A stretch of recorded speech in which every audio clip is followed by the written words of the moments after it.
అందరికీ నమస్కారం. ఇప్పుడే అందిన వార్త. కూలిపోయిన వంతెన, ప్రజల పరిస్థితి విషమం. ఈ విషయాలన్నీ తెలుసుకునే ముందు వీడియోని పూర్తిగా చూడండి. అప్పుడే మీకు పూర్తిగా అర్థమవుతుంది. అదేవిధంగా చాలా మంది సబ్స్క్రైబ్ చేసుకోకుండా వీడియోని చూస్తున్నారు. దయచేసి సబ్స్క్రైబ్ చేసుకోండి. సబ్స్క్రైబ్ చేసుకోవడం వల్ల నేను చేసే ప్రతి వీడియో అప్డేట్ మీకు ముందుగానే నోటిఫికేషన్ రూపంలో వస్తుంది. అదేవిధంగా లైక్ చేయడం మర్చిపోతున్నారు. దయచేసి లైక్ చేయండి. లైక్ చేయడం వల్ల ఇటువంటి ఇంపార్టెంట్ ఇన్ఫర్మేషన్ చాలా మందికి రీచ్ చేసిన వాళ్ళు అవుతాం. ఇక లేట్ చేయకుండా వీడియోలోకి వెళ్ళిపోతాం. కాన్పూర్లో దాదాపు 150 ఏళ్ల నాటి గంగా వంతెనలో కొంత భాగం ఈ ఉదయం కూలిపోయింది. స్వాతంత్ర పోరాటానికి సాక్షిగా నిలిచిన ఈ వంతెన ఒకప్పుడు కాన్పూర్లోని లక్నోతో కలుపుతూ ఉండేది. అయితే ఈ వంతెనను కాన్పూర్ పరిపాలన 4 సంవత్సరాల క్రితం ట్రాఫిక్ దృష్ట్యా మూసివేసింది. గంగా వంతెనకు చారిత్రక ప్రాధాన్యత ఉంది. అందుకే మున్సిపల్ కార్పొరేషన్ దీన్ని నిర్వహిస్తోంది.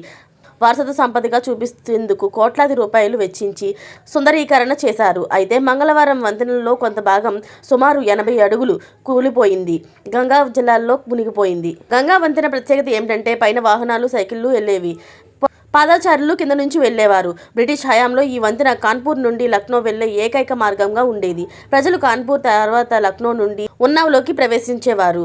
అయితే స్తంభాలకు పగుళ్లు రావడంతో ప్రజలు భద్రతకు ముప్పుగా భావించి పీడబ్ల్యూడీ వంతెనను మూసివేసింది. శుక్లాగంజ్, కాన్పూర్ 2 చివర్లలోనూ కూడా గోడలు పెంచడంతో ప్రజలు రాకపోకలు నిలిచిపోయాయి. ఇలాంటి లేటెస్ట్ అప్డేట్స్ అన్ని మీరు ముందుగానే పొందాలి అనుకుంటే ఛానల్ని సబ్స్క్రైబ్ చేసుకోండి. అలాగే పక్కన ఉన్న గంట సింబల్ని క్లిక్ చేయడం మర్చిపోకండి. Thanks for watching friends.